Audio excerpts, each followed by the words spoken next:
Espero que esta conferencia, que es la inicial del curso 25-26, sirva como ejemplo de todo lo que queremos hacer en este curso y quede todo lo demás a la altura de esta. Venga, muchas gracias por todo y espero pasar un buen rato con vosotros escuchando una conferencia que tiene un nombre un poco feo, pero es totalmente de actualidad.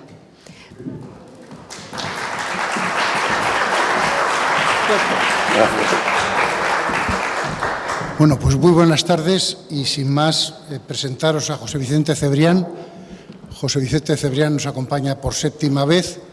Casi siempre todos los temas que ha tocado tienen que ver con la realidad internacional, la defensa, la comunicación en Europa, que son los temas de su especialidad personal y profesional. Sin más, la conferencia de hoy se llama La Unión Europea en tiempos de Trump. Creo que no haría mucha falta la presentación porque hablar de Unión Europea y de Trump en estos momentos es un tema como bastante claro. Lo que nos plantea José Vicente es que la llegada de Trump a la presidencia de Estados Unidos ha supuesto un cambio en las relaciones y un desafío para la Unión Europea. No es el único problema que tiene la Unión Europea, tiene problemas internos y externos, pero todo al final contribuye a que en este momento la situación sea relativamente delicada. Nos comenta José Vicente que en julio del 24 el antiguo presidente italiano Enrico Letta publicó un ensayo con el título Europa, última oportunidad. Entonces, digamos que estamos en ese marco de estudiar qué es lo que puede pasar en este momento, cómo avanza Europa y cuáles pueden ser las perspectivas de esta nueva relación entre la Unión Europea y Estados Unidos y su propia posición en el mundo. Y sin más, si está ya la parte técnica preparada, pues José Vicente, todo el micrófono es tuyo. Bueno.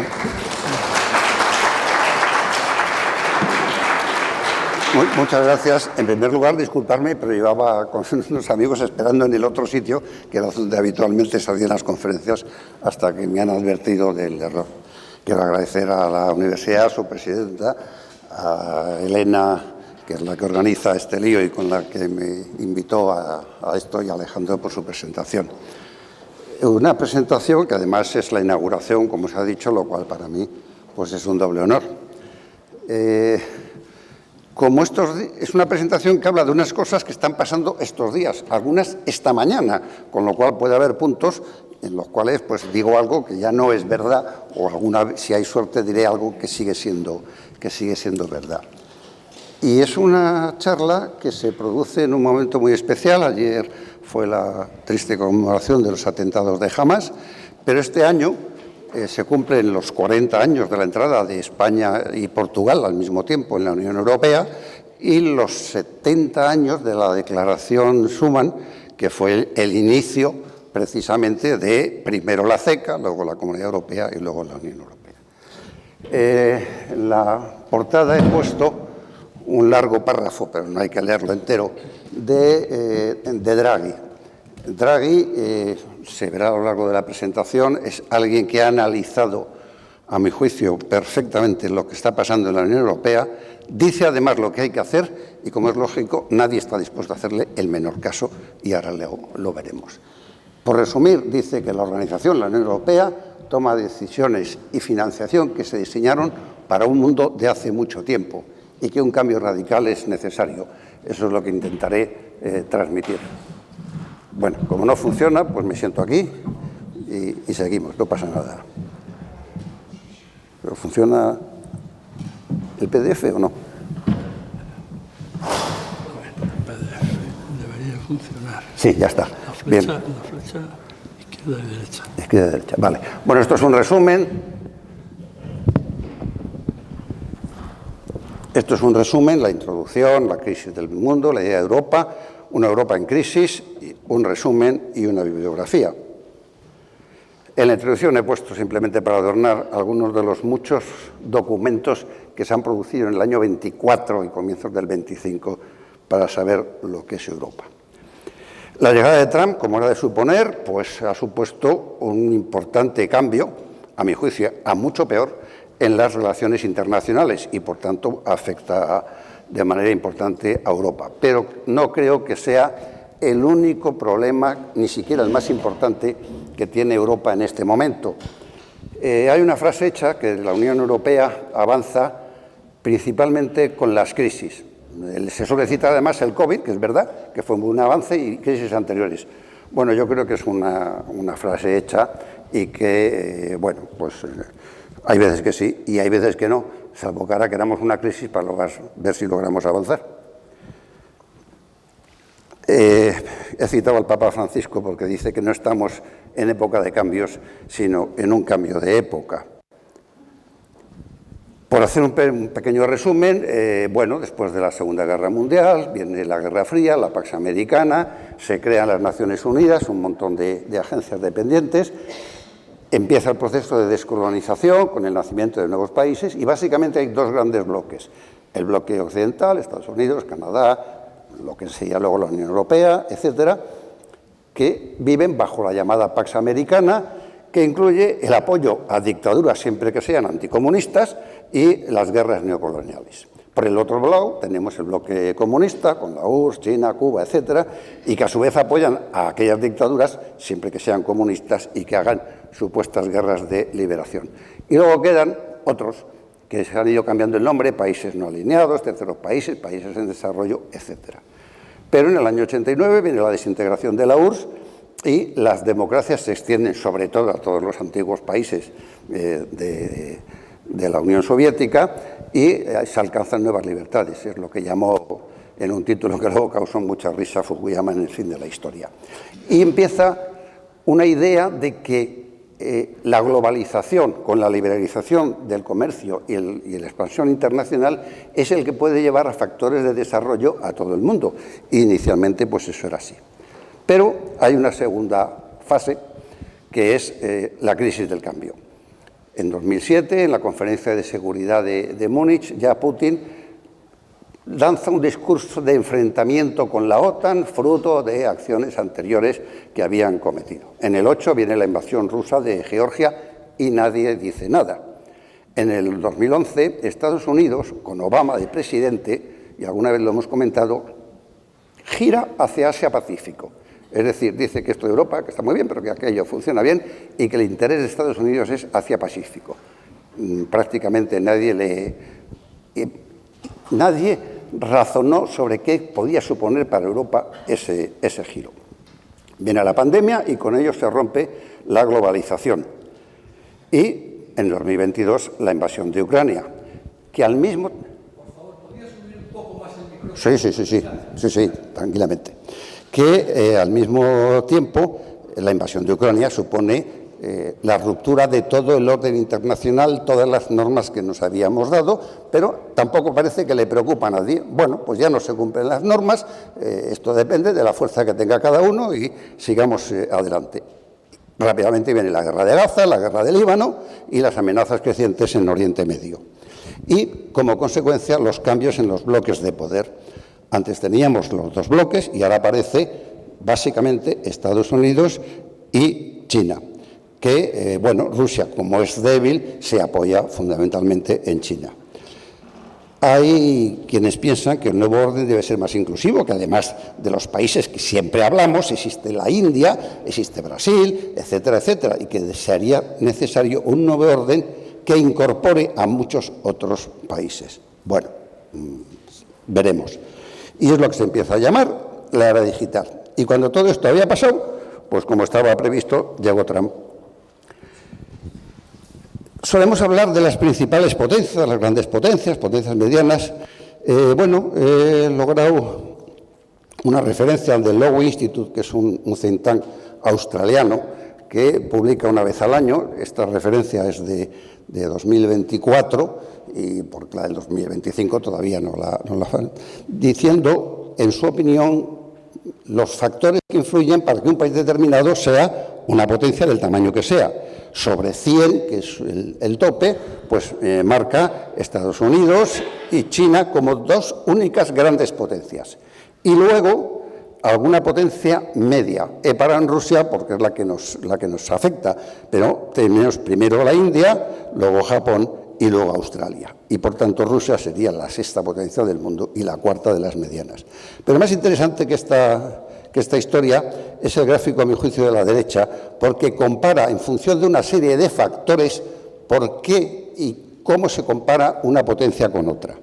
Si empezamos por arriba, tenemos la capacidad económica, se puede ver que Estados Unidos y China prácticamente, y estamos hablando de septiembre-octubre del año 24, es decir, hace apenas un año, están muy igualados.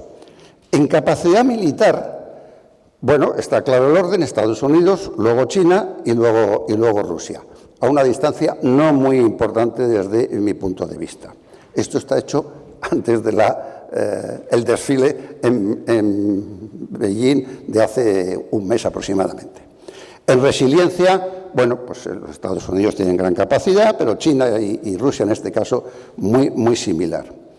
En recursos futuros, una vez más, Estados Unidos, muy cerca China y muy lejos lo que es la Federación Rusa. En relaciones económicas, es curioso, porque en relaciones económicas el que está más avanzado es China, a enorme distancia de los Estados Unidos. Es decir, toda la expansión financiera y económica que está desarrollando China en distintos países, en África, Latinoamérica, le está colocando en una posición, según este instituto, bastante más fuerte y, desde luego, Rusia está muy alejada. Claro, en asociaciones militares, hasta el otro día, bueno, pues la OTAN era claramente la asociación militar dirigida por Estados Unidos y Rusia y China no tenían casi. Veremos si la Organización de Cooperación del Sur, que es como se llama, la que lidera China, pues le hace avanzar en este sitio. Influencia diplomática, vuelve a haber un salto curioso. Es algo mayor la influencia diplomática de China que la de Estados Unidos y, por descontado, mayor que la de Rusia. Y, por término, y como es lógico, la influencia cultural china pues tiene un valor intermedio porque no es un tema que sea fácil de exportar. Bueno, esto con todas las limitaciones que quieran, y luego cada valor de estos se subdivide en tropecientos valores, pero creo que da una bastante buena idea de lo que son las potencias y dónde están situadas las tres que en este momento parece que nos preocupan. Y en esto llegó Trump. ¿Quién es Trump? Formalmente un multimillonario, presidente por segunda vez de los Estados Unidos, que además, y en un libro Morir de pie de Edu Galán del 2024, dice que es el epítome del hombre público norteamericano, individualista, protestante, neoliberal, ambicioso, con un amor de Cristo heredado de su familia que tiene la fortuna en paraísos fiscales. No parece que sea gran amante. Pero, bueno, lo define quizá mejor Bruce Springsteen, que antes de comenzar un concierto en Manchester en mayo de este año, dice que lo que propone es que en América los ricos se sean cada vez más ricos, que abandonen a los niños pobres, que se complacen sádicamente en el dolor que infligen a los trabajadores, que hacen retroceder la legislación americana sobre derechos civiles, que abandonan a sus aliados, se ponen de lado de dictadores que desfinancian las universidades, sacan a los residentes de las calles por la vía militar y sin el debido proceso legal.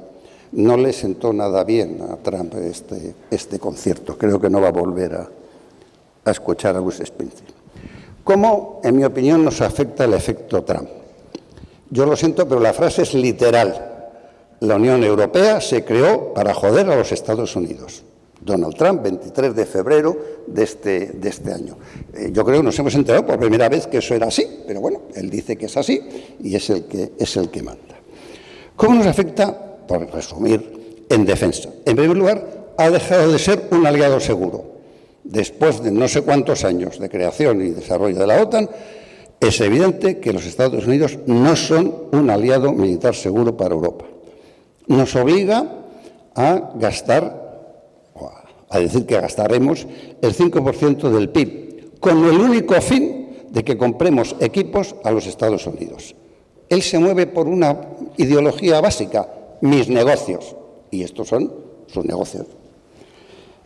Amenazaba a España directamente, vamos a negociar un acuerdo comercial con España para que paguen el doble, luego lo hará o no lo hará, pero es lo que ha dicho por no querer cumplir ese dichoso 5%. En Ucrania y Gaza sabemos que lo que busca son planteamientos de negocio propio.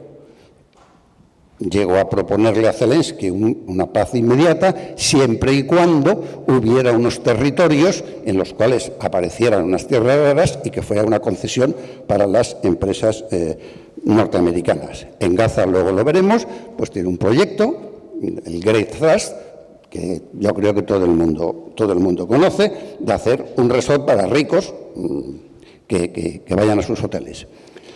Y además amenaza, sigo en defensa, a sus socios de la OTAN, Canadá y Dinamarca, con conseguir por la fuerza los deseos que él quiere. Y, de hecho, la Oficina Nacional de Inteligencia está haciendo acciones cerca de los proindependentistas de Groenlandia, que, como es lógico, siempre hay.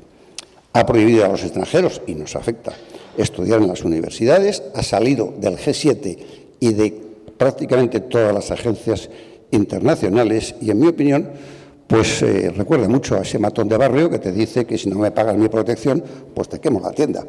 Y esto es así. ¿En qué nos afecta también? En los aranceles. Los dichosos aranceles, que unos días suben, otros días bajan, otros días veremos y otros días ni se sabe. Dominique de Villepin, que fue el primer ministro francés, en julio, cuando pasó lo que pasó en el campo de golf, pues dijo que era el día de la declaración de la dependencia europea. Un tratado desigual, en el cual Europa debe pagar unos aranceles, pero no hay contrapartida. Un acuerdo de que debemos invertir 600.000 millones de dólares en compras de lo que sea a los Estados Unidos o en inversiones directas en fábricas en Estados Unidos, y una compra forzada para los europeos de 750.000 millones de dólares en energía. Es verdad que además esto depende de las empresas, no depende de los gobiernos, pero bueno, hay maneras de conseguir torcer la mano a las empresas y que compren en Estados Unidos. Pero, y sigo citando a Villepin, no va a parar aquí, seguramente se cumplan o no se cumplan, inventará nuevos motivos para seguir obteniendo dinero de Europa. Todo eso se hace en una entrevista en un campo de golf, que es un sitio habitual de las relaciones internacionales entre los países. No hay un documento firmado y simplemente es un acuerdo, unas buenas palabras. Eso sí, todo el mundo dijo que bien se había hecho y que perfectamente. Como siempre hay que buscar una palabreja, pues alguien habla de que eso se llama desacoplamiento selectivo o de Rashkin o como lo queráis llamar. Bueno, hasta aquí Trump, porque desde mi punto de vista Europa tiene serios motivos de crisis, además de la crisis provocada por Trump. Esto es alguien que tiene una enfermedad grave y además de eso, pues tiene mocos. Este sería el desarrollo. Hombre, yo quiero citar en primer lugar que Europa, la Unión Europea, que es como se debe hablar de verdad, tuvo un objetivo inicial y fundamental: no más guerras entre europeos. Y es un objetivo que se ha conseguido con notable éxito. Se crea para eso la Unión Europea, en su momento la CECA, la Comisión, etcétera. Se crea para que no haya más guerras entre los europeos. Y desde el primer momento se piensa en un desarrollo lógico, que como es lógico no se ha hecho, que es hacer un ejército europeo. Eso se piensa en el año 52, en el 51 se crea la CECA, es decir, se hace enseguida, y en el 54 se vota y se dice que no. Y desde ahí estamos así. Como consecuencia de esto, el desarrollo posterior lleva a unos objetivos posteriores, manteniendo siempre el objetivo fundamental y primordial: no más guerras. Y se establecen unos valores que son los que dan lugar a la Unión Europea: dignidad, derechos humanos, libertades, democracia representativa, Estado de Derecho. Y en un reciente estudio se ve que el 66% de los ciudadanos europeos piensan que estos valores están bien protegidos y desarrollados, y en España el 59%, que es algo menor. Consecuencia de esto aparece, y es un éxito de la Unión Europea, el estado del bienestar. El estado del bienestar es un éxito, es posiblemente, por lo tanto, la Unión el mejor lugar para vivir de las distintas áreas del mundo, y además es el único sitio del mundo donde se produce. No hay otras regiones donde se pueda decir que hay un estado del bienestar. Habrá más ricos, habrá menos ricos, más pobres, pero como conjunto, como área geográfica, no existe ningún lugar que pueda presumir de que sus ciudadanos disfrutan de un estado del bienestar.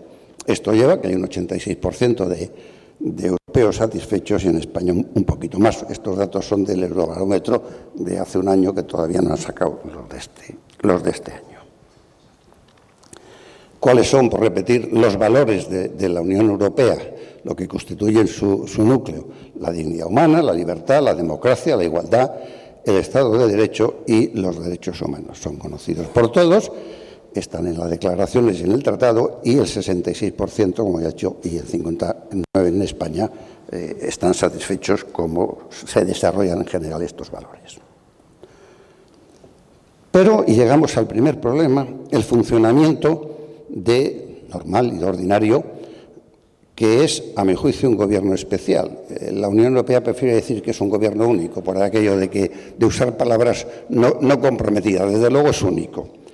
Los ciudadanos de los 27 países hacen unas elecciones y eligen, por un lado, a los 27 gobiernos de cada país y, por otro lado, a los parlamentarios de la Unión Europea.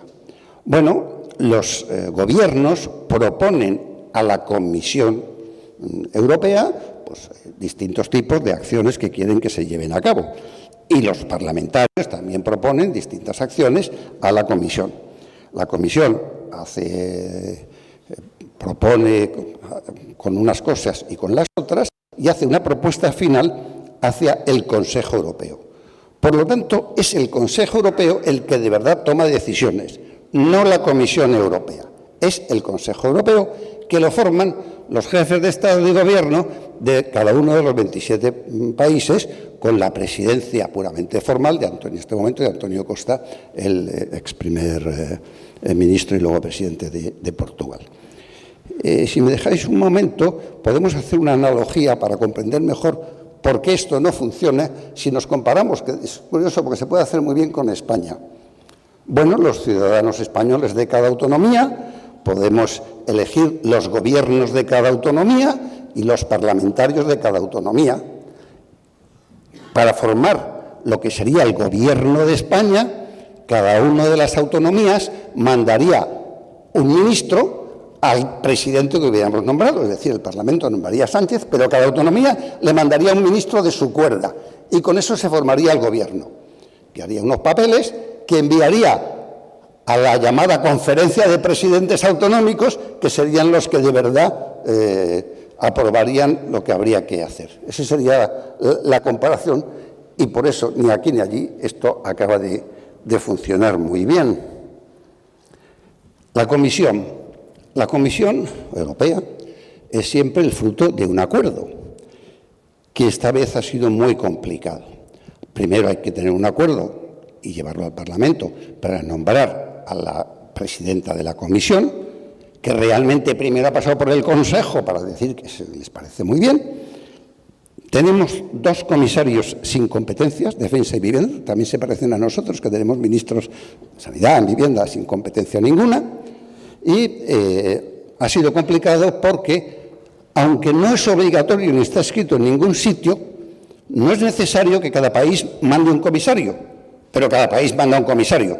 Y si no me lo admiten, no voto a favor de los demás. Y si no me admiten pues no voy a votar a aquel.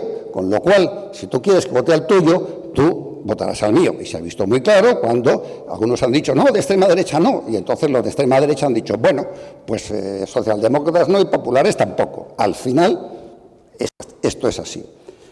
Por volver a citar a Draghi, hace un mes aproximadamente, pues en septiembre, se cumplía el primer año de entrega del informe de Draghi a la Comisión y hubo un bello acto en el cual la presidenta von der Leyen hizo un larguísimo discurso lleno de datos diciendo que todo iba más que maravillosamente bien, como es lógico, pues no faltaba más. Y entonces habló Draghi a continuación y el resumen de lo que dijo es que la situación es cada vez más difícil, que la vulnerabilidad aumenta, que seguir como siempre es resignarse a quedar atrás y que la inacción amenaza nuestra propia soberanía. no parece que fuera muy de acuerdo con lo que acababa de escuchar y terminó diciendo que creía que el llamado efecto Draghi se había evaporado, y la palabra es textual. Bueno, esto es la Comisión.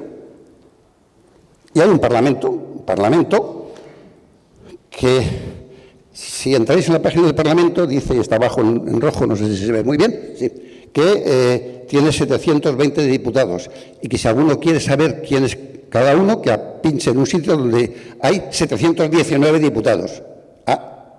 ¿Por qué? Nadie sabe por qué. Se puede suponer que un tal Toni Comín, que tiene un recurso sobre saber si va a ser o no va a ser parlamentario, es el que falta. Pero esto es una suposición mía y de alguno más, porque no, ya digo que en la propia página viene que son 720 y que si usted quiere saber algo de los 719, pinche aquí. Están divididos en estos grupos parlamentarios y, bueno, pues este es el peso un poco de los distintos grupos. Si, pasando de los grupos parlamentarios, los agrupamos un poco por ideología, hay tres grupos que podemos llamar de extrema derecha. Estos grupos, si los juntamos en uno solo, estarían a un eurodiputado del mayor grupo, que es el del Partido Popular Europeo. Es decir, que tienen una importantísima fuerza. Se llaman Patriotas por Europa, Conservadores y Reformistas Europeos, o la Europa de las Naciones Soberanas. Y el título en este caso dice muy bien lo que ellos quieren. Con variaciones entre sus distintas ideologías, lo que quieren es menos Bruselas, menos inmigrantes, especialmente que no sean pertenecientes al Islam, no al Pacto Verde. Hay algunos cercanos a Putin y, en consecuencia, el aumento de los nacionalismos. La Europa de las Naciones Soberanas lo dice muy, muy claramente. Junto a estos señores tenemos una izquierda radical que tiene dos grupos: la Alianza Europea de las Izquierdas por los Pueblos y el Planeta, que es un título que está bien, y que agrupa no solo a partidos políticos con representación parlamentaria, sino a un montón de partidos políticos que no han tenido agrupación parlamentaria, pero que, bueno, están ahí juntos. Y los partidos de la izquierda europea. Unos tienen 18 parlamentarios, otros 16. Veis que Izquierda Unida y el Partido Comunista de España están en uno de los grupos. Y hay 12 que no pertenecen a los anteriores, pero que por su trayectoria ideológica se puede pensar que son de extrema izquierda: Bildu, el Sinn Féin y una serie de señores parecidos. Bueno, este es el Parlamento. Pero, además de esto, y es poco conocido, existe el Consejo de Europa, que no es lo mismo que el Consejo Europeo, es otra organización anterior, es del año 49. Si la CECA se constituye en el 51, pues es que es anterior.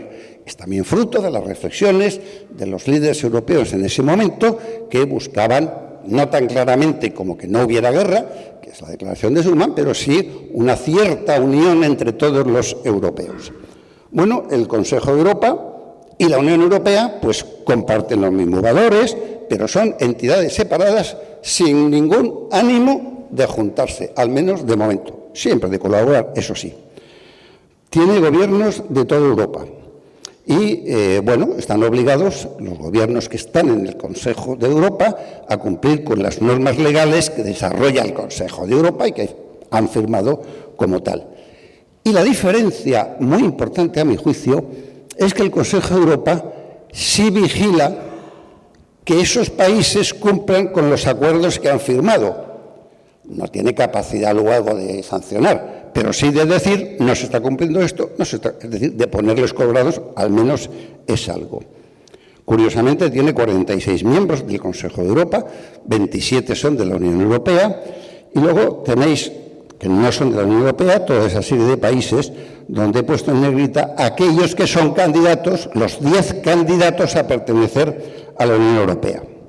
Y luego tiene observadores, porque esto da para todos: Canadá, la Santa Sede, Japón, México y Estados Unidos, que todos es lógico que vayan, pues no faltaba más, a observar lo que hace el Consejo de Europa. El gobierno del Consejo de Europa es un Consejo de Ministros de Asuntos Exteriores. Es decir, ya tenemos dos, el Consejo de Asuntos Exteriores, de Ministros de Asuntos Exteriores en la Unión Europea y el Consejo de Asuntos Exteriores en el Consejo de Europa. Hay también una asamblea parlamentaria.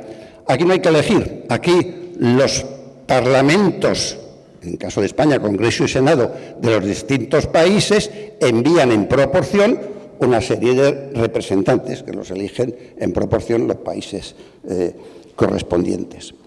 Hay 5 grupos políticos más el grupo de los no alineados, como pasa siempre, y tienen yo lo siento, pero los nombres son suyos, un invitado especial, Bielorrusia, unos observadores, Canadá, Israel, México, y unos socios para la democracia, Jordania, Kirguistán, Marruecos, Palestina, y luego otro que dicen otro, que es Kosovo.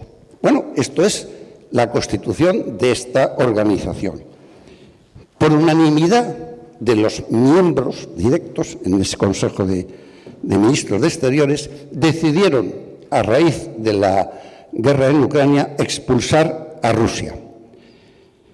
En este momento hay 2 discusiones, aquellos que dicen que eso fue un error, porque en ese sitio se puede hablar y era muy bueno que se pudiera hablar con Rusia, se pudieran hacer relaciones y se pudieran incluso tomar algunas acciones. Se pone como mejor ejemplo la Segunda Guerra de Chechenia, en la cual Rusia estaba, que el comisario, luego veremos, era un español, Álvaro Gil Robles, y que consiguió que descendieran las torturas, violaciones y saqueos de las tropas rusas en Chechenia, al menos en una cierta cantidad, entrevistándose con Putin en sucesivas veces. Luego eso se podía, siempre que estés, pero si te echan, pues no puedes hacer eso porque no tienes ninguna capacidad de interlocutor.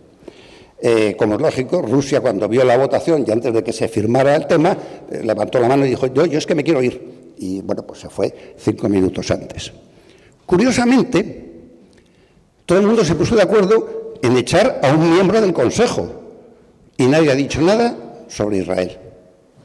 Es decir, Israel está ahí en la Asamblea, ¿no? Y nadie se le ha ocurrido. El gobierno español se ha movido para echar a Israel nada menos que de Eurovisión, pero desde luego no se le ha ocurrido decir que se podía echar a Israel del Consejo de Europa, que parece como algo más importante. Tampoco a los demás, no nos engañemos. Bueno, ¿en qué funciona de verdad el Consejo de Europa? Que es algo que todos conocemos, lo que no sabemos un poco es la arquitectura, pero yo he resumido, tengo un montón de cosas, pero he resumido las que a mi juicio son las más importantes. En primer lugar, el Tribunal Europeo de Derechos Humanos. Es un tribunal que todos conocemos, el Tribunal de Estrasburgo, y que pensamos que cuando hay alguna violación de derechos humanos, pues que un tal Putin, un tal Netanyahu, etcétera, si son de países que han firmado la Convención del Consejo de Europa, pueden ser juzgados en el Tribunal de Estrasburgo. El comisario europeo son 6 años de mandato, es un señor que se nombra por votación entre los miembros y que tiene capacidad para ir a los países que son miembros y, bueno, establecer, vigilar, aconsejar, procurar que se cumplan los derechos humanos que han firmado los países correspondientes. He citado ya al español en la etapa anterior. La Comisión de Venecia, que todos hemos oído hablar de la Comisión de Venecia, que realmente se llama Comisión Europea de Democracia y el Derecho, y que da asesoramiento jurídico, pero también vigila que se cumplan en las legislaciones de los países los derechos humanos, el Estado de Derecho y la democracia. Sabéis que España recibió 19 recomendaciones, de las cuales tiene 16 en proceso, lleva ya 2 o 3 años en proceso, y 3 ni sí ni no, sino todo lo contrario. Y por fin el GRECO, que es el Grupo de Estados contra la Corrupción, que es decir, nada de esto existe en la Unión Europea. O sea, la Unión Europea no tiene realmente un establecimiento de alguien que vigile si en un país hay corrupción, si en un país se cumplen las leyes, etcétera, etcétera. Y no lo hace porque dice que ya lo hacen los demás. Bueno, bien, pues sí. Bien, entonces, a mi juicio, la Unión Europea se gobierna como un conjunto disjunto e intersecante. He puesto solo algunos ejemplos. En Schengen faltan 2. En el euro faltan un montón. Es decir, aquí cada cual decide cómo quiere estar dentro de la Unión Europea. En la OTAN hay 4 que no están. En el Eurocuerpo solo hay 5 que decidieron hacer un Eurocuerpo. La Agencia Europea del Espacio, que todos conocemos y que es una fantástica organización que funciona muy bien, no pertenece a la Unión Europea.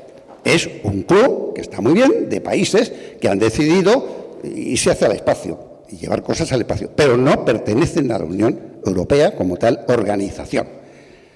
Que para algo la Unión Europea tiene un comisario de defensa y espacio. Pero bueno, y que cuando quiere algo en el espacio se lo encarga a la Agencia Europea del Espacio. A veces no, a veces se lo puede encargar a la NASA o a los japoneses. Hay 2 tribunales de justicia, el Tribunal de Justicia de la Unión Europea y el Tribunal Europeo de Derechos Humanos. Hay 3 asambleas, y seguramente habrá más. La Asamblea del Parlamento Europeo, la Asamblea del Consejo de Europa, la Asamblea de Parlamentarios de la OTAN, porque esto del turismo político es algo que va bien. Y solo he citado un ejemplo de un centro científico, porque Draghi hace un esfuerzo tremendo en hablar de la innovación. Viene a decir, no textualmente, que la innovación, que la tecnología se crea en Estados Unidos y en China, y que Europa no crea ninguna tecnología. No tenemos ningún centro de investigación europeo, de la Unión Europea. Existen centros de investigación, pero no hay ninguno de la Unión Europea. Lo más cercano, por eso lo cito, es el CER, que no es de la Unión Europea, sino de aquellos países que han decidido financiar y colaborar, y España es uno de ellos, desde el año 80, creo recordar, en esta investigación. Y no hay ninguna voluntad de que centros muy importantes de investigación, pues a lo mejor se podían juntar y hacer un centro europeo. Por ejemplo, nosotros tenemos un centro en Canfranc muy cercano a lo que hace el CER, que podrían pertenecer, pero esto es así. Además de eso, políticamente hay, me da igual, 2 opciones, 2 almas, sobre el futuro de la Unión. Los federalistas, no sé aquí, pero en general todo el mundo, mucha gente de nuestra generación se declaran federalistas. Se sueña con la Europa federal. Y, hoy no tiene ningún impulso real. Ha habido 2 proyectos de constitución europea, los 2 han fracasado sin pena ni gloria. Y yo es que creo que los líderes nacionales, que son esos que están en el Consejo Europeo y que son los que lo podían promover, no tienen el más mínimo interés. Todos ellos prefieren ser cabeza de ratón que cola de león. No es lo mismo, por citar un ejemplo, que a Macron lo reciban en Gran Bretaña con todo lujo y esplendor y desfiles y de todo, que si fuera el representante de Francia dentro de la Unión Europea. No es lo mismo. Y los líderes nacionales, ninguno, o si es posible que alguno en un país por ahí, está dispuesto a apoyar, no ya a votar ni a favor, no, simplemente a apoyar que siga creciendo la federación. Y están luego los que podemos llamar soberanistas, que son los que son partidarios de la Europa de las naciones, que ya citó de Gaulle como Europa de las patrias. Es la opción creciente, es la opción que lidera fuertemente la extrema derecha. Y, el 38% de los europeos, y es una cifra muy alta, piensa que se necesita menos política europea y menos integración. En España el 24%. Por el contrario, solo el 10% de los europeos, y en España es la misma cifra, en un estudio de junio de este año, piensan que ni dentro de los próximos 10 años se llegará a la Unión Federal Europea. Vuelvo a citar a Draghi, que dice que la parálisis es insostenible, que hay que elegir entre parálisis o integración y que la integración es la única esperanza que nos queda. Ya digo que, de momento, las ideas de Draghi son evanescentes. Y también hay 2 posturas. O sea, además de hacia dónde queremos ir, hay 2 posturas sobre quiénes vamos. Hay una postura que es primero ampliemos. Hombre, 27 somos pocos, vamos a ser 10 más. Y, bueno, o bien no, primero reorganicemos, veamos cómo podemos arreglar algunos de los problemas y luego ampliamos.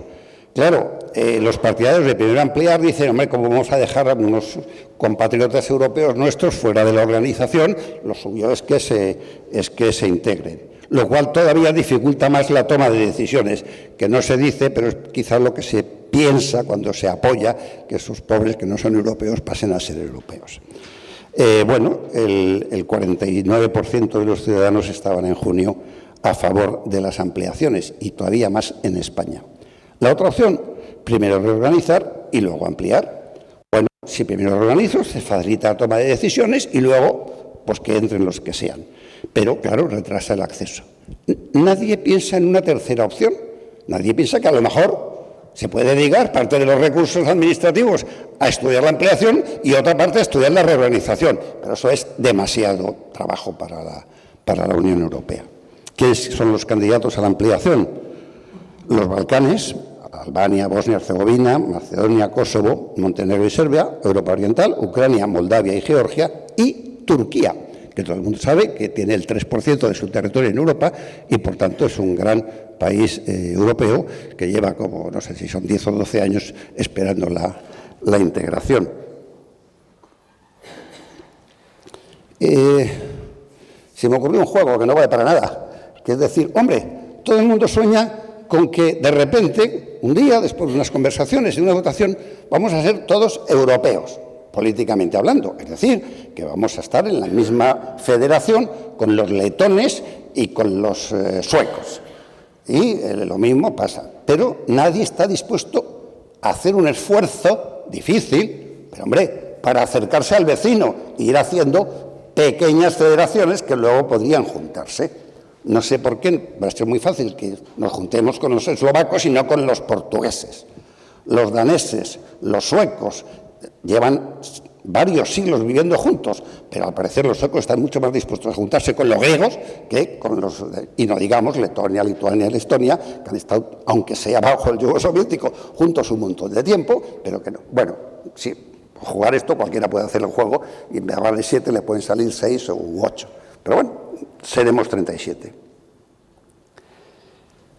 He puesto un ejemplo de lo que pasa cuando se decide intentar hacer algo, en dos partes. Europa se crea para la paz, la no guerra entre los europeos.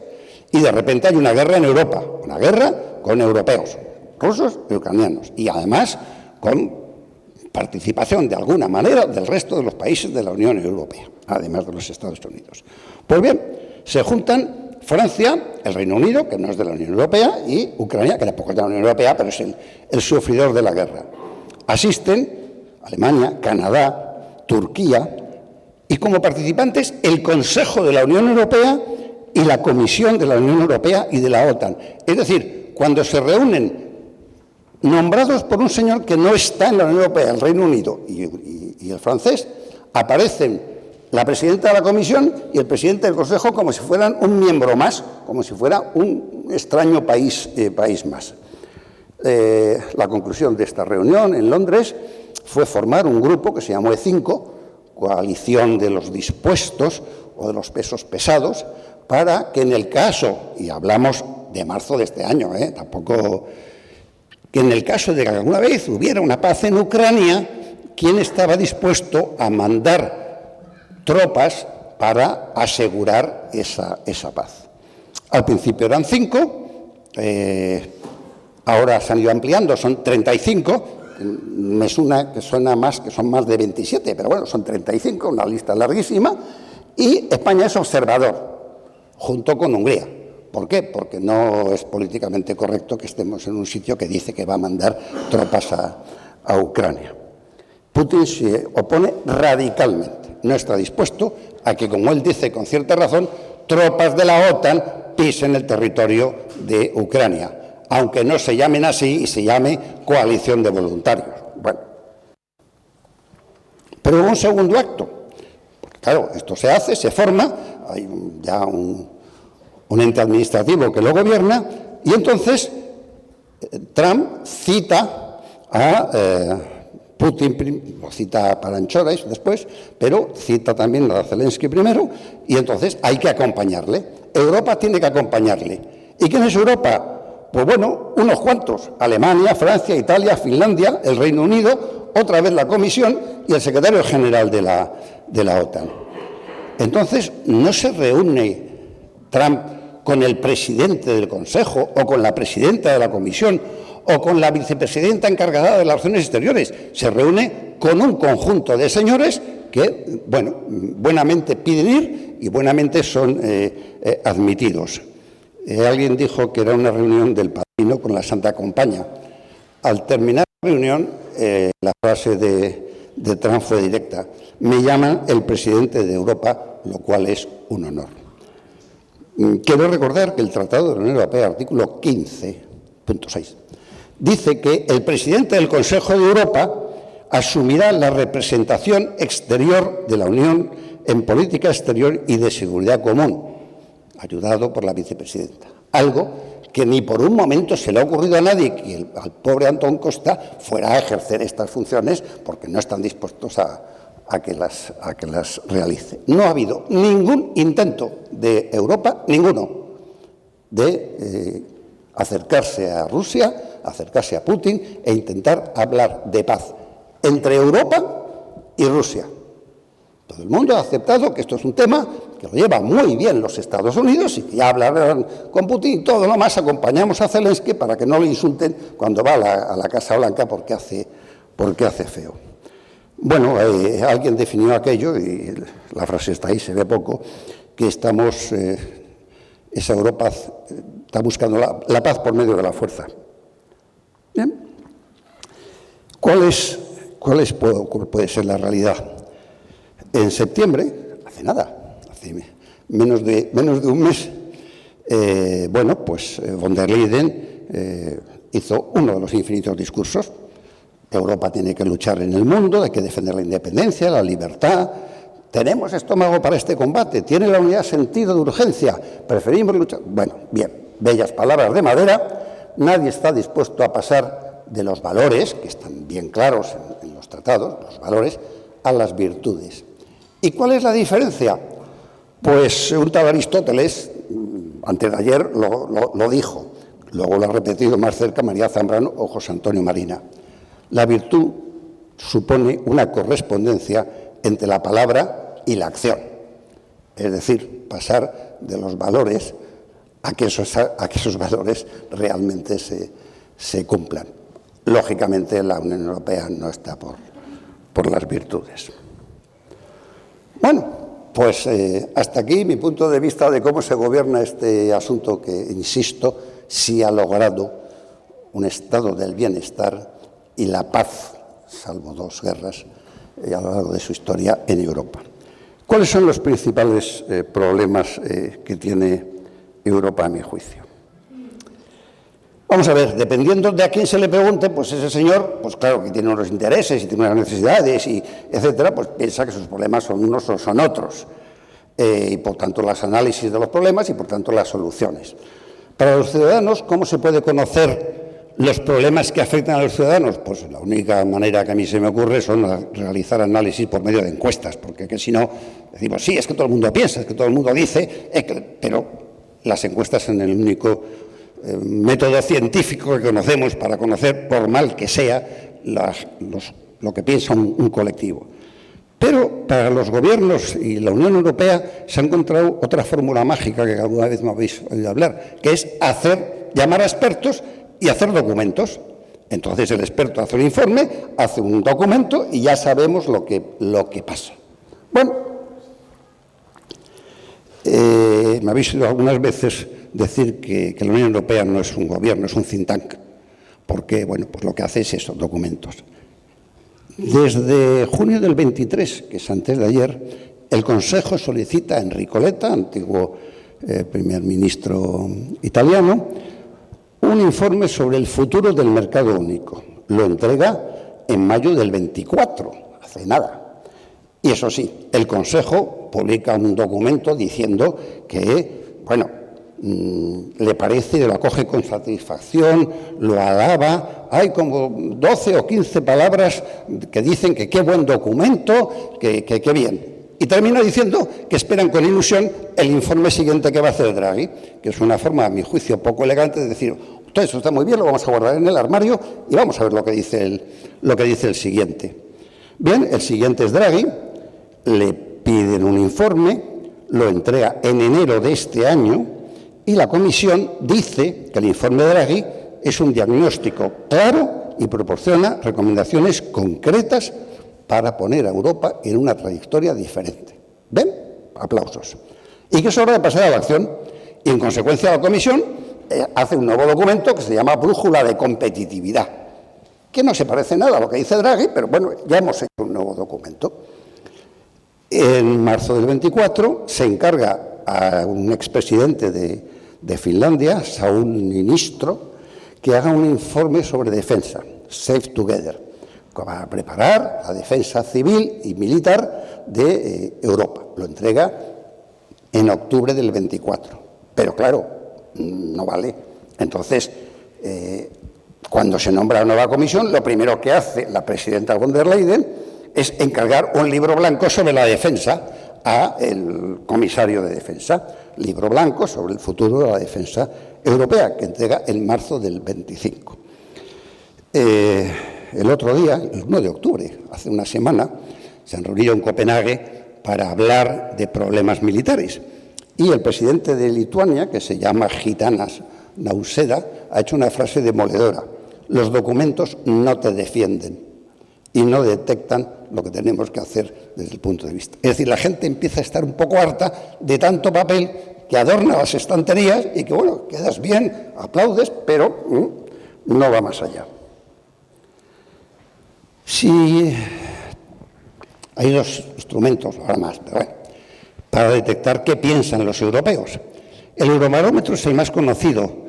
Depende del Parlamento, tiene un problema a mi juicio, y es que aquí estamos acostumbrados a que las preguntas sean seriadas, siempre la misma a lo largo de un tiempo, como olvidas saber cómo. Y allí no, cambian, y es complicado saber buscar el tema. Entonces he encontrado, la Fundación Bertelsmann hace muchos estudios y hay una encuesta que llaman Opinión europea, de alguna manera. La última es de septiembre del 24, porque la de septiembre del 25 tienen anunciado que saldrá publicada en noviembre del 25. O sea que si en noviembre entráis en la Fundación Bertelsmann, seguramente está allí. Hace una encuesta en los 27 países, en 12.000 encuestas, y con un error muy pequeño, y aquí tenéis, por un lado, los temores, fronteras inseguras, terrorismo, ciberataques, agresión extranjera y crimen. Es decir, todo referido a defensa y seguridad. Y por otro lado, los problemas, asegurar la paz, la inmigración, los derechos ciudadanos, el cambio climático, la desigualdad, la sanidad, la innovación y el terrorismo. Esto es lo que dice la encuesta de lo que piensan los ciudadanos europeos. Las barras de distinto color es la diferencia con España. Nos preocupa menos la paz 2014, porque si el enemigo Rusia lo vemos un pelín lejos, nos preocupa más la inmigración, porque claro, la tenemos más cerca que los suecos, nos preocupa más los derechos ciudadanos y la sanidad. Bueno, entonces, si hay que hacer reformas, pues lo primero es pensar en las reformas sobre el modelo de gobernanza. Hay numerosos informes sobre lo que hay que hacer, los valores, la política, el presupuesto. Y en el programa que presenta von der Leyen lo explicita muy claro. Estos son las reformas que hay que hacer, etcétera, en la presentación de lo que quiere hacer. Y las principales propuestas en relación con el Gobierno están en el efecto de la futura ampliación. Bueno, es claro, está ahí, es un problema. No dice sí, no, pero está ahí el problema. Y luego modificar las reglas de unanimidad. Modificarlas plantea tres variantes. Y las reglas de mayoría. Bueno, unos piensan que sí, otros piensan que no. Ir a lo que se llama cooperación reforzada, que dicho en román paladino es ante un problema concreto, votemos por unanimidad si no tenemos que llegar a la unanimidad. Entonces, si se aprueba por unanimidad que este punto no necesita la unanimidad, se llamará cooperación reforzada a los que estén dentro de ese tema. Por ejemplo, votamos que no hace falta la unanimidad para Schengen y entonces los que no quieran entrar en Schengen, pues no entran en Schengen y ya está. Y luego la posibilidad de un derecho de veto. Y un punto novedoso, que hay que analizar las políticas hasta su aplicación y cumplimiento. Y es novedoso porque nunca nadie, por lo visto, se le había planteado este problema. De momento, el único trabajo que está en marcha es la gobernanza económica, que es lo que Europa sabe hacer bien y que seguramente no llegará a tocar los principales problemas, como es la fiscalidad o los bonos europeos. Pero bueno, bien, habrá papeles. Las guerras. Aunque no os lo creáis, esto no es de Ana Belén, sino que es de este señor, que es el que lo escribe en su momento. Ya hemos comentado que el objetivo de la Comisión Europea en su momento fue que no hubiera guerras entre los pueblos de Europa. Formalmente ha habido dos, las llamadas guerras de Yugoslavia, que aquí las tenéis en su orden, en la cual es la primera vez que la OTAN entra en guerra sin autorización de Naciones Unidas, aunque posteriormente consigue la autorización. Y el enfrentamiento entre el ejército republicano del IRA y el ejército del Reino Unido. Aquí hay una discusión sobre si esto era una guerra o no era una guerra, porque claro, hay quien dice, bueno, si está el ejército británico, pues es que es una guerra. En el otro lado se llaman así, pero no son un grupo terrorista. Bueno, da igual, coger lo que queráis. Ucrania, 22 de febrero del 22. Una invasión por parte de Rusia con una resistencia inesperada por parte de Ucrania. Los Estados Unidos ayudan a Ucrania, pero de una forma variable, confusa. Unos equipos sí, unos servicios no. Ahora te corto los servicios de inteligencia, luego te corto la información de los satélites. Solo tienen clara una cosa. Hombre, podríamos darles más armas siempre que la paguen los europeos. Eso Trump lo tiene absolutamente claro. Y bueno, pues el 61% de los europeos considera que es un ataque a toda Europa. En España el 69%, con mayoría de gente de izquierdas que de derechas, que piensan que es más agresivo Marruecos que Ucrania. Sí ha habido una gran solidaridad en acoger refugiados. En el caso español, unos 200.000. Se han aprobado sanciones económicas. Vamos por las 14 grupos de sanciones económicas. Bueno, está claro que es 14 o 30 y tantos, porque como no se cumplen, pues podemos seguir ampliando. Y no se cumplen porque se ha descubierto una cosa que la Unión Europea llama terciarización. Nosotros no compramos gas ruso, pues no faltaba más. Compramos gas a Turquía. Y ya está. Turquía luego lo compra donde quiera. Pero esto es así, no solo para España, sino para el resto de los países europeos. Aquí están las cifras de lo que hemos comprado del 22 al 24, con un notable incremento, y hay que deducir que se ha reducido bastante en este año 25. Según Teresa Rivera, su papel de vicepresidenta, es que esto es culpa del libre mercado, pero para eso no me hace falta ningún gobierno. Para que funcione el libre mercado será más libre contra menos normas existan. Pero bueno, esto es lo que hay. Sabéis que al final de la Segunda Guerra Mundial se aprobó, con la complacencia de Estados Unidos, la partición de Alemania, la ocupación de Polonia y el 20% de Finlandia. Bueno, pues en ancho horas, en reunión con Putin, Trump aplaudió la participación de Ucrania siempre y cuando en esa partición hubiera un trozo para su negocio con las tierras raras. Ahora parece que dice que no, que eso no es así. Pero bueno, no hay que olvidar que pasado mañana dirá que es otra cosa que se le ocurra. Truman siempre declaró, ante esa historia de que los rusos ocupan, tal, no sé qué, que los Estados Unidos no querían ningún beneficio territorial dentro de Europa. Trump lo que dice es que sí quiere un beneficio económico dentro de Europa. Desde el punto de vista de los analistas, el llevar la frontera de Ucrania al borde del Donbass tiene un serio peligro de romper lo que llaman el cinturón de fortificación. Antes hemos hablado de ese grupo, de la coalición de voluntarios que querían asegurar la paz. como Putin no quiere tropas de la OTAN, Turquía no es aceptada por Grecia, por razones evidentes, ni por Chipre, y tampoco está muy claro que fueran eficaces.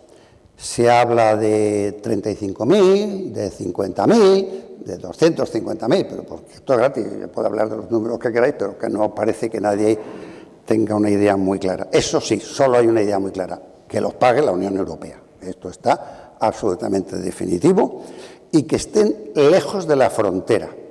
El ejemplo del Líbano pues tiene a todo el mundo una espinita. Entonces, hombre, si están lejos de la frontera y pasa algo, pues bueno, igual pueden avanzar un poquito y ponerse en medio, pero no les van a desbordar porque no están en la frontera.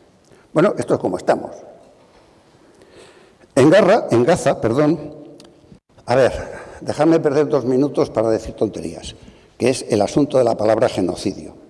Si a mí me roban la cartera en el autobús, voy a la comisaría y digo, me han robado la cartera. Y el poli pone que ha sido un hurto sin violencia, porque él está en un papel institucional y yo no. Yo soy un ciudadano que hablo normal. Y el juez, en el caso de que conozcan al ladrón, dirá que lo juzgan un robo por violencia. Entonces es verdad que la palabra genocidio es una palabra jurídica y, por lo tanto, los representantes de las instituciones y las instituciones no deberían pronunciarla. Pero bueno, como es más fácil pelearse por las palabras que por otra cosa, pues nos podemos pelear. Como yo no pertenezco a nadie, pues yo digo que esto me parece un genocidio, que ya sé que es una definición jurídica, pero nunca se me ocurría decir que he tenido un hurto en el autobús, diría que es un robo, y a mi casa diría que me han robado la cartera. Si os dais cuenta, Sánchez y el Rey en la Asamblea de Naciones Unidas no han utilizado la palabra genocidio.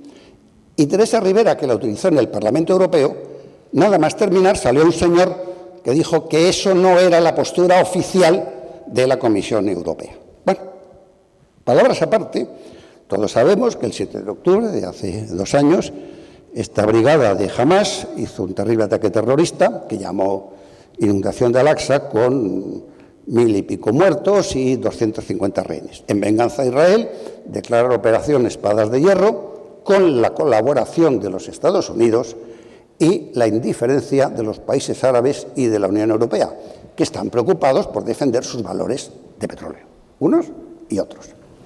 Bueno, lleva las cifras, podéis pensar las que queráis y según quienes queráis, unos más de 67.000 asesinados, de los cuales más de la mitad son mujeres y niños. La representante de la ONU para Palestina dice que son unos 680.000, porque alega, con cierta razón, aunque el número, pues bueno, que, hombre, cuando un edificio de 15 plantas se derriba a cañonazos, pues al final sacas unos cuantos cadáveres, pero hay muchos que quedan debajo y nadie sabe cuántos son. Y que ella ha calculado en función de los edificios, los 680.000, me da igual. Y, bueno, que más de la mitad son menores de 5 años y 1.500 y pico sanitarios. Sí hay 2 millones de desplazados continuos. Bajen ustedes al sur, que es un sitio que no vamos a bombardear, perdone que me he equivocado, que lo voy a bombardear, vayan ustedes al norte, vuelvan ustedes al sur, a ver si en el camino voy perdiendo. Y bueno, además de eso, Israel ha utilizado como arma de guerra el hambre. No solo el hambre y la sed, sino que además ha dado solo a una empresa norteamericana, por casualidad, la posibilidad de repartir las escasas dotaciones alimenticias y lleva más de 1.000 asesinados en las colas del hambre. Todos ellos, sean los que sean, todos sabemos que son miembros activos de Hamás, sobre todo los niños pequeños, vamos, es evidente. Bueno, ¿cuál es el objetivo final? Claro, a la luz de estos acontecimientos de hoy y de esta semana, puede que esto no sea tan así. El objetivo para el gobierno de Israel es que desaparezca la población palestina. Al menos es lo que dicen. Luego pasará lo que pase, pero lo que dicen reiteradamente el primer ministro y los 2 principales ministros es eso, que desaparezca la población palestina, salvo aquellos que serán necesarios para que trabajen para nosotros como sirvientes. En números 75-25 de los 2 millones y pico. Porque hay una doctrina que llaman redención de la tierra, que viene a decir que se construya una riviera de Oriente Medio para ricos. El 17 de agosto, hace nada, Netanyahu dijo que está en una misión histórica y espiritual, muy vinculado a la visión de tierra prometida y al gran Israel. Este asuntillo tapa el que esto es en nombre de Yahvé. El otro está en hebreo, que no sé ni cómo se pronuncia, y ya sabéis que en los textos escritos en la lengua occidental, los israelitas no pueden escribir Dios, y entonces escriben D-os, que es la manera que está en los papeles. Bueno, la expresión de Borrell de mayo es bien clara: está enterrado el derecho bajo las ruinas de Gaza. Hoy parece que se ha firmado una primera idea de la paz, como la charla no va sobre Palestina, que eso es en el otro auditorio, pues sí he citado en la bibliografía el plan presentado el 1 de septiembre, que parece que fue hace un siglo. Pues el 1 de septiembre se publica en Estados Unidos el plan de Trump se llama The Great Trust, lo tenéis el link ahí, y viene a decir muy claramente, era con la ayuda del antiguo primer ministro inglés, que está ya en los 21 puntos y que es lo primero que han dicho los palestinos, es que no quieren nada de Tony Blair. Es el que le ayuda a hacer el plan, que viene a decir lo de la riviera esta, y bueno, explica muy claramente el asunto. Bueno, pero no solo hay guerra en Ucrania ni en Gaza. Ya puestos a hacerlo, pues Israel ha atacado y ocupado el Líbano, ha bombardeado Irán y Qatar. Todos hemos leído que Trump obligó a pedirle perdón al emir de Qatar, pero bueno, una cosa es pedir perdón y otra cosa es que al parecer se puede bombardear la base norteamericana de Qatar con tranquilidad, siempre que tú seas Israel. Estados Unidos ha atacado a Irán, lleva asesinado en contra de las leyes internacionales y de las leyes de los propios estados americanos a 21 presuntos narcos. En esa teoría tan conocido de que primero disparo y luego pregunto. Esto es una lancha, luego son narcos, luego yo primero los apiolo y luego ya les pregunto si son narcos o si pasaban por allí. Y mientras la comunidad internacional analiza, estudia, se duele y nada más.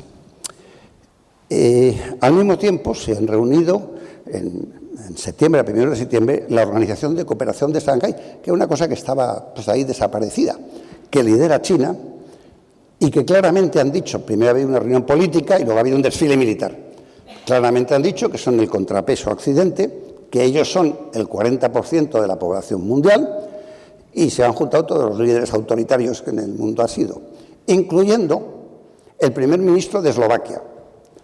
Y bueno, Eslovaquia es un país de la Unión Europea, pertenece a la OTAN, donde la OTAN tiene desplegados 2.500 efectivos por si Rusia decide hacer algo, al mando de un teniente general español con unos 800 soldados españoles. Pues el primer ministro, en vista de eso, se va a hablar con Putin y con China, en fin, porque una cosa es una y otra cosa es otra. Y bueno, pues alguien me preguntaba que quiénes son los líderes de la extrema derecha en el mundo, y aquí tenéis un buen conjunto. Todos tienen, y seguramente habrá más, una idea común: la democracia, la ley y el orden. Esto es algo del siglo pasado, y lo bueno es el ordeno y mando, que para eso soy yo el que tengo la fuerza. En defensa, antes he comentado que lo primero que hizo la entonces CECA fue estudiar la posibilidad de un ejército europeo. Lo propuso Francia y se lo cargó Francia inmediatamente en la Asamblea Francesa. Y después ha habido 3 intentos serios, y llamo intentos serios cuando se decide que una serie de estados mayores de una serie de países estudien esa posibilidad. Trabajan, se reúnen, hacen un informe, se archiva y se espera al siguiente informe. Todos han fracasado. Al parecer, la Unión Europea solo considera 2 caminos: depender de la OTAN, aumentar los equipamientos militares, pero individualmente en cada país. Nunca tener una industria militar europea, sino que haya pues 4 carros de combate diferentes, tropecientos buques diferentes, etc. Nunca una industria militar europea. Y, eso sí, el 75% de los ciudadanos piensan que hace falta, en España el 81%, una defensa común. Ya hemos comentado que la OTAN, los Estados Unidos no es un aliado seguro, el 5% es puro seguidismo a Trump, no se va a cumplir y además pone en serio riesgo el estado de bienestar. Posiblemente no para nosotros, que tenemos una edad juvenil, pero sí para nuestros hijos y con seguridad para nuestros nietos. En Alemania ya lo han dicho claramente. En España, y ahí está la foto de la conferencia de prensa, hemos descubierto una novedad, y es que más cañones es más mantequilla. Bueno, pues en esas estamos. El proyecto se llama Rearmar Europa, 800.000 millones a repartir de forma dispersa para el país que quiera pedirlos, un eurocuerpo que es voluntarista y que no se utiliza nunca. No existe ninguna voluntad de construir empresas europeas, todos conocemos aquí que se busca un campeón nacional en el área terrestre, un campeón nacional en el este. Existe un campeón europeo, Airbus, pero bueno, eso es un problema que a alguien se le ocurrió hacer y que a nadie se le ocurre repetir. Y bueno, resulta que teníamos 2 libros escritos, una reunión de la OTAN, y no nos habíamos dado cuenta que hacían falta drones y que había una guerra híbrida, ciber, etcétera. Y se han tenido que reunir el día 1 de octubre en Copenhague para hacer ver este asunto. Hay que decir que al margen del número mágico del 5%, sea el que sea, antes era el 2, ahora es el 5. Bien, lo que realmente se trabaja es con los documentos de capacidades, que como son confidenciales y secretos, pues no hay manera de saberlos. Y es por lo que, después de la reunión de la OTAN, donde se distribuyeron las capacidades, y cada país firmó las capacidades que podía llegar, Sánchez dijo que con el 2,1 cumplía España con las capacidades que se nos habían asignado, y seguramente tiene razón.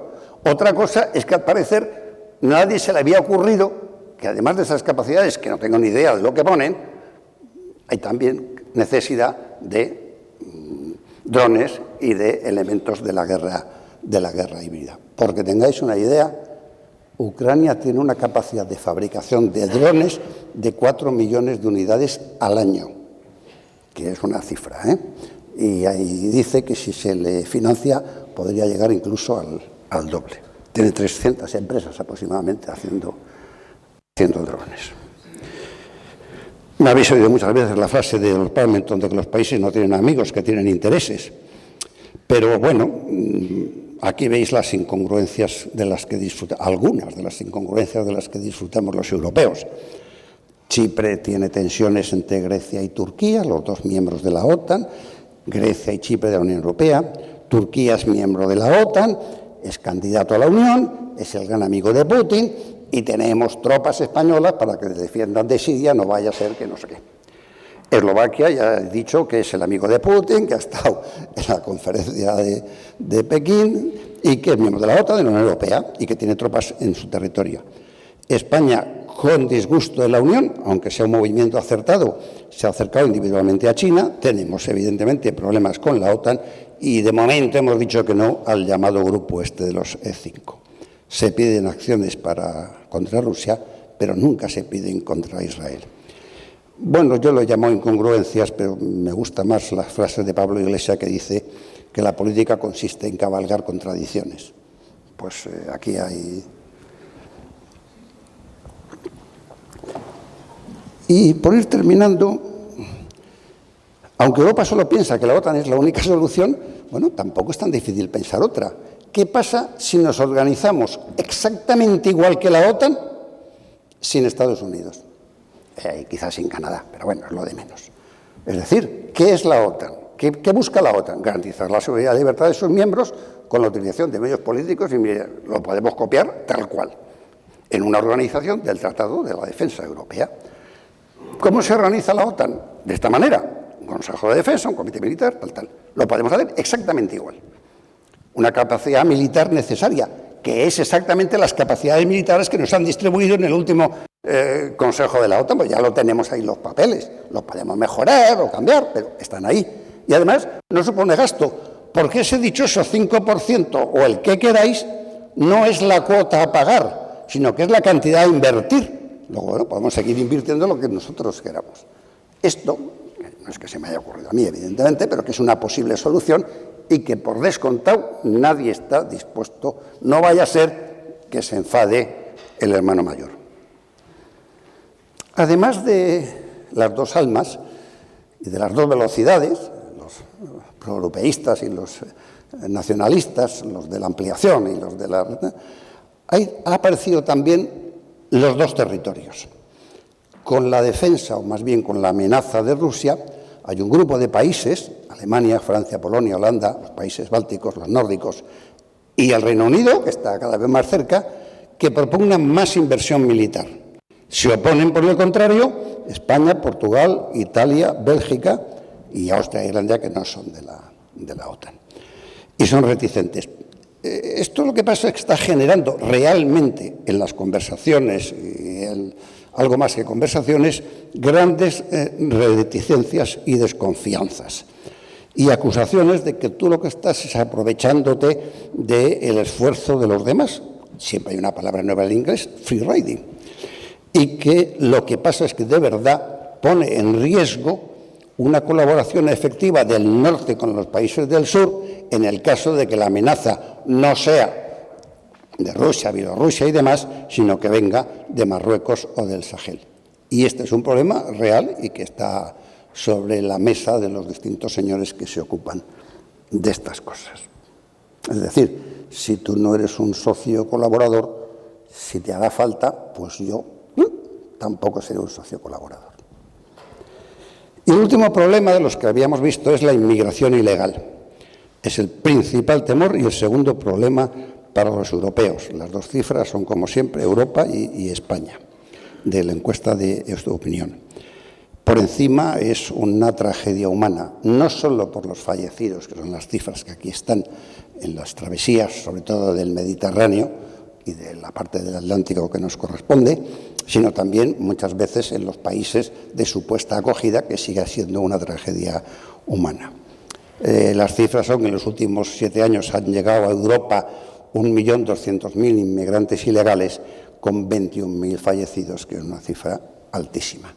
Y Europa no tiene realmente una política para este problema. Claro que ha aprobado un documento que se llama Protect Unión Europea, con acciones políticas y económicas, y que sí ha tenido una cierta eficacia porque ha reducido al 50% la inmigración ilegal, al menos este año, y al menos en las zonas del Mediterráneo central y oriental, no tanto en el Mediterráneo occidental y Atlántico. ¿Y en qué consiste básicamente? Pues en una mezcla del palo y la zanahoria. Es decir, yo he soltado bastante dinero a Europa, bastante dinero. Estoy hablando de 1.000 millones de euros a este país, 3.000 a este otro, 2.000 a este otro, y he formado a sus marinas y a sus elementos policiales navales para que detengan los inmigrantes ilegales, a ser posible, en las costas cercanas a ellos. Y esto de momento está teniendo un cierto efecto. Como lógico, a nadie se le ha ocurrido pensar que esos señores huyen por algo y que algunos de esos dineros que pagamos para que los policías de donde sean naveguen y les detengan, a lo mejor si hiciéramos como los chinos, que es desarrollar infraestructuras, negocios, fábricas, etcétera, a lo mejor algunos no tendrían necesidad de embarcarse. Pero bueno, es lo que hay. Y la extrema derecha y la extrema izquierda es que empiezan a publicar o a publicitar una teoría conspirativa que se llama el gran reemplazo, que consiste en que hay un plan oculto, por eso es una conspiración, porque si no, no sería una conspiración, un plan oculto para reemplazar a la población blanca y cristiana europea por población, a ser posible, musulmana, porque desde luego los ucranianos y los latinoamericanos no cuentan en este plan oculto para nada. Bueno, pues hemos llegado al final. En resumen, desde mi opinión, la Unión Europea es el mayor logro histórico para la paz y el bienestar en Europa. Está en un momento de fuerte crisis existencial. Europa es un actor económico, y lo es a nivel global, pero no es un actor político. Nadie cuenta con Europa políticamente para nada, y la propia Europa tampoco cuenta para nada. Es ineficaz por la organización y por su indecisión para actuar. Y tiene una máxima que es esperar y ver, y ahí está la portavoz de la Comisión diciendo no veo ninguna necesidad en este momento de ir más allá. Esto lo ha repetido 200 veces en función de los problemas que le iban planteando. Los extremos políticos, sobre todo la extrema derecha, crece y trabaja en contra de una Europa federal, aumentan los nacionalismos y no existen liderazgos fuertes. Quizá, por citar a alguien, desde luego Draghi, que ya está visto que, bueno, pues él mismo dice que sus ideas se han evaporado, y Borrell, que anda por ahí dando conferencias, pero nada más.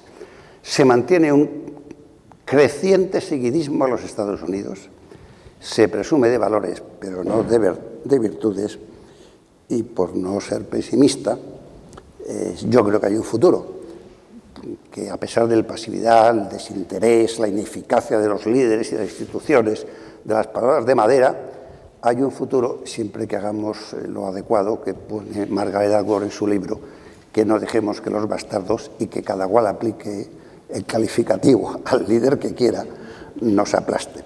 Lo repite Nudos en su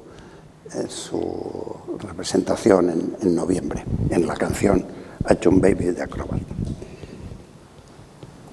Esta es la bibliografía, he puesto todos esos documentos por si alguno los quiere leer, y es exclusivamente 3 libros, de Robert Kaplan, que ha salido hace poco, de Tierra Baldía, El patio de los mayores, de Paul Morillas, y Reconocer al extraño, de la Isabela. Y este link es a la historia del futuro de Gaza según Trump, aunque es cierto que tiene matizaciones.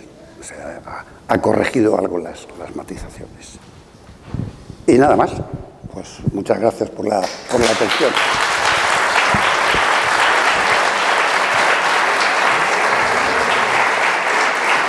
Tenemos poco tiempo, sería el momento de preguntas o comentarios. Por favor, dais vuestro nombre y hacéis la pregunta que os parezca oportuna.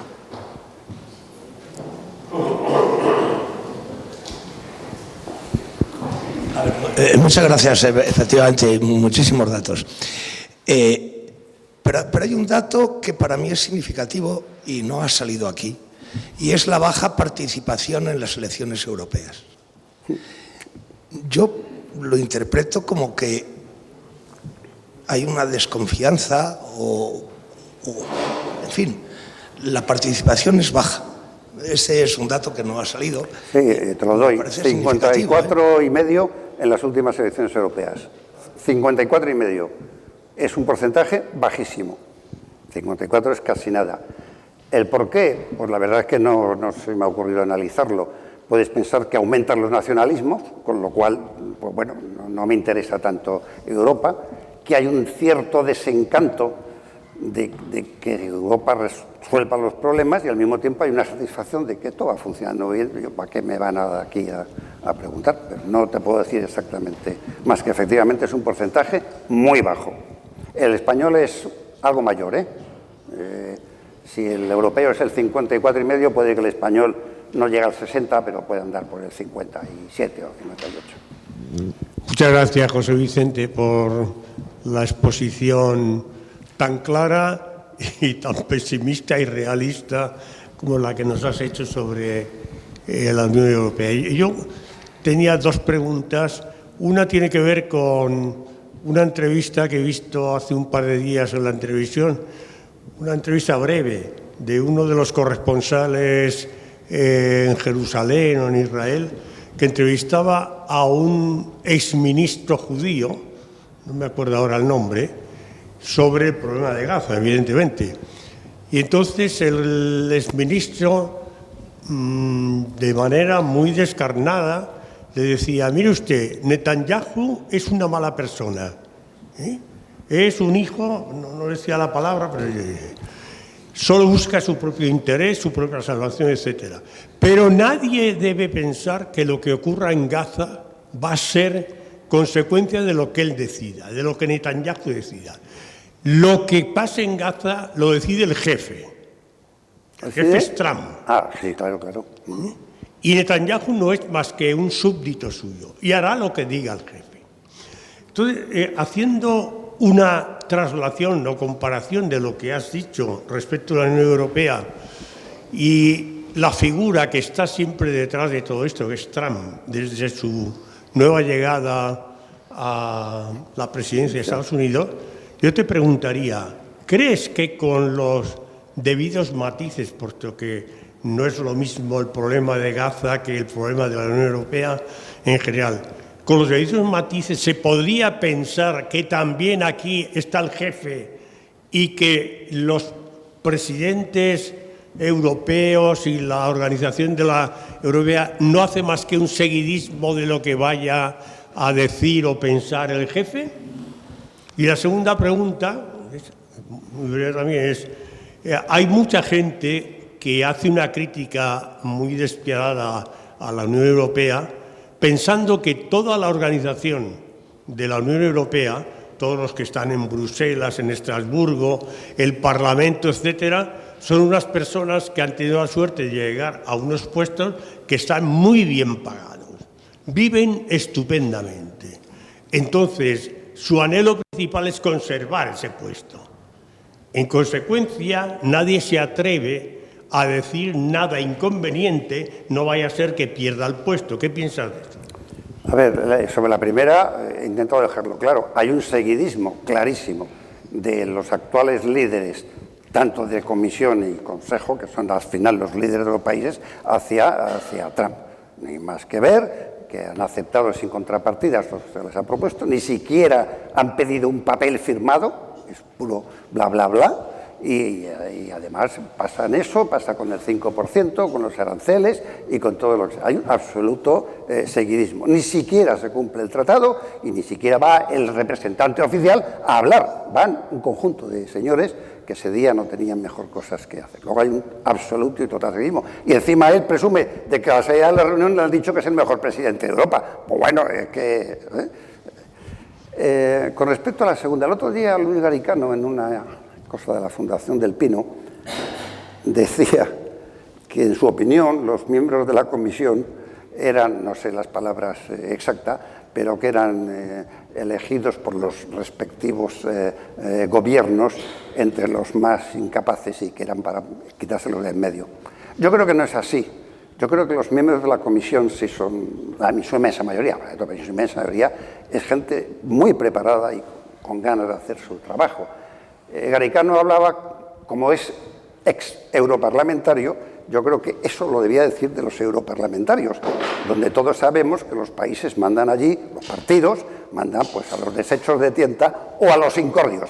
Entonces yo te mando allí, eres europarlamentario, bien pagado, y ya dentro de 4 años ya se te habrá olvidado. Efectivamente, a ver, una cosa es la gente y otra cosa son los dirigentes. La gente, muchos de ellos han ganado, sobre todo los funcionarios, han ganado su trabajo por oposición, están allí, viven muy bien y luego no les pagan para que meterse en harina de otro costal, hacen su trabajo, que es muy burocrático, producen muchísimos papeles, pues no faltaba más. Por citar un ejemplo tonto, la Unión Europea no produce inteligencia artificial, pero legisla sobre la inteligencia artificial. Es decir, aquí legislamos sobre las mariposas, la inteligencia artificial o los tapones de plástico de las botellas. Pero inventar no es lo suyo. Son los dirigentes a los que hay que pedir que, además de gestionar los papeles del día a día, tengan capacidad y autoridad para tener ideas y llevarlas a cabo. Y además, como hacen los del Consejo de Europa, tener capacidad de vigilancia y de informar sobre lo que se está haciendo bien y no lo que se está haciendo mal. No puede ser que un primer ministro de un país europeo, miembro de la OTAN, se vaya a hablar contra los que en teoría estamos en guerra y a todo el mundo diga, bueno, es que es muy libre de hacer lo que quiera. Pues sí, claro, es muy libre de hacer lo que quiera y lo hace, pero no parece que sería la respuesta más normal. Buenas tardes, soy Manuel Marión. Tengo 3 comentarios y una pregunta. El primer comentario, y me arriesgo a que me pongan etiquetas, es lo que ha dicho respecto a la conferencia de Múnich de 2007, cuando pues Rusia empezó a tener mayor protagonismo en la esfera diplomática, sobre todo, y fuerza militar en determinados países, donde hasta ese momento y desde 1991, incluso antes, pues había ido perdiendo influencia y poder. Y estoy hablando, pues, evidentemente, de las exrepúblicas socialistas soviéticas, pues del Báltico, los países bálticos, en fin, los países del este de Europa y otros países que ahora forman parte de la Unión Europea, evidentemente, y otros países como Georgia, por ejemplo, o Ucrania, o los países de Asia Central, donde había ido perdiendo fuerza y, por otra parte, Occidente, principalmente Estados Unidos, había ido poniendo sus elementos, digámoslo así, para socavar la influencia rusa en todos estos países. Entonces llega un momento en que Putin ha cogido ya fuerza, ha recuperado, gracias al aumento de los precios del petróleo, una pujanza económica y dice, aquí estoy yo y a mí no me van a comer más terreno. Terreno que, por otra parte, no le hace falta a Rusia, porque, vamos, más terreno que tiene no creo que quiera. Entonces dicen, bueno, pues la OTAN se ha expandido hacia el este, está a mis puertas, en Estonia, en Lituania, en Letonia, y yo les arranqué anteriormente, no Putin, sino anteriormente, con la caída del muro de Berlín, poco después, que la OTAN no se expandiría, había una promesa verbal de que no se expandiría hacia Rusia, pero no cumplió, evidentemente, y se expandió. Con lo cual, pues, Rusia atacó a Georgia en el año 2008, después de que ya empezó a tener esa pujanza, y cogió lo que es los territorios de Osetia del Sur. Y lo de Ucrania, pues ya todos lo sabemos, ¿no? Entonces quería hacer esa puntualización de no es la principal causa, evidentemente, pero sí una de las razones o argumentos que ha esgrimido Rusia para invadir el este de Ucrania. No, perdona, estoy de acuerdo con el comentario. Si yo lo único que quería indicar es que a partir de ese momento es la primera vez que Putin cambia el discurso y nadie le hace caso. Es decir, él dice que hasta aquí ha llegado de alguna manera, pero lo dice fuerte y claro. Y la gente dice, bueno, cosas que se dicen.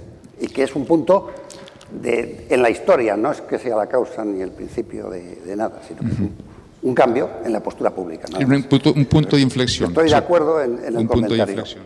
Otro comentario que quería es el exabrupto cada vez más frecuentes exabruptos que tiene Trump con respecto a diversas cosas. En este caso, cuando dijo que la Unión Europea se creó para joder a los Estados Unidos, así literalmente, ¿no? Y claro, yo creo que eso es un exabrupto. La Unión Europea se creó también con Estados Unidos como catalizador para que eso ocurriera. Y de hecho, uno de los fundadores de la Unión Europea, Jean Monnet, había estado trabajando en un banco en Estados Unidos de alto funcionario y luego vino a Europa a fundar la Unión Europea, entre otros, Schuman y otros, ¿no? Bien, eso quería aclararlo también. Y eso lo pongo en relación con, cuando se habla del Parlamento Europeo, con los lobbies que hay tanto en Bruselas como en Estrasburgo. La mayoría de esos lobbies son americanos para influir en las políticas europeas y que les sean favorables a la industria americana. Eso es muy importante y por eso también hay que comprender el interés de Estados Unidos de tratar con un solo interlocutor, sea la señora Kallas en política exterior de la Unión Europea o sea con Van der Leyen, que es la presidenta de la Comisión Europea, porque tratando con dos no es lo mismo tratar con dos que tratar con 27. A ver, estoy de acuerdo en la primera parte. O sea, que Trump no es un modelo de educación es una cosa evidente y que además le gusta y presume de ello. Y la historia le importa un pimiento. La historia es lo que él dice que ha sido. Los lobbies del Parlamento son la mayoría americanos porque la tecnología está en Estados Unidos. Entonces, no tenemos empresas europeas de tecnología que hagan lobby. ¿Quién hace lobby? Apple, Google, Microsoft, etcétera. No todos los europeos, pues es que no, o sea, no, hace lobby Huawei, no va a hacer lobby Nokia, que desapareció, ni Ericsson, que desapareció. Entonces, es que esa es la realidad. No tenemos industrias punteras europeas. Prácticamente en chips solo hay una en Holanda que fabrica las fábricas para fabricar chips.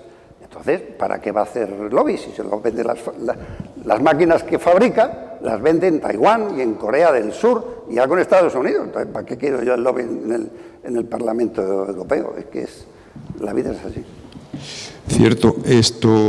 Y una pregunta que me ha parecido que cuando has puesto las estadísticas de lo que piensan los europeos respecto de mayor integración o menor integración, me ha parecido que una mayoría de europeos preferían no ir más allá.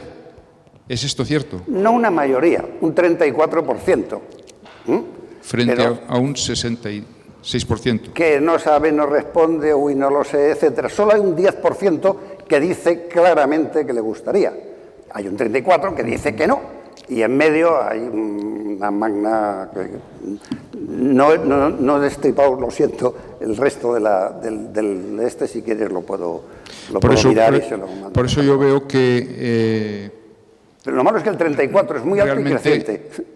Vamos más allá, o sea, parece ser que hay movimientos para ir más allá cuando hay una mayoría de europeos que o no quieren o están indiferentes al tema y eso muestra el alejamiento que tiene el ciudadano europeo respecto a las políticas que se dictan muchas veces en Bruselas por la Comisión, arrogándose funciones o competencias que quizás no tiene. Nada más era eso. ¿Una pregunta más? 32 segundos, compañero. La mitad me sobra. La contestación se la paso aquí al ponente. Bueno, muchísimas gracias por la charla. Es una pregunta muy concreta. ¿Consideras prudente, inteligente la caricaturización que se ha hecho por parte de los más media europeos de Rusia, de la figura de su presidente Vladimirovich Putin? ¿Consideras que eso beneficia a los intereses a corto, medio y largo plazo de la Unión Europea respecto a nuestros vecinos que siempre van a estar ahí? Rusia forma parte de Europa. Europa llega hasta los Urales y Rusia nos interesa especialmente por cultura, por recursos, etcétera, etcétera. Y luego, por último, ¿consideras que la opinión pública que hay por parte del pueblo europeo, de los europeos, coincide con la política que están siguiendo militarista las élites? Ya está.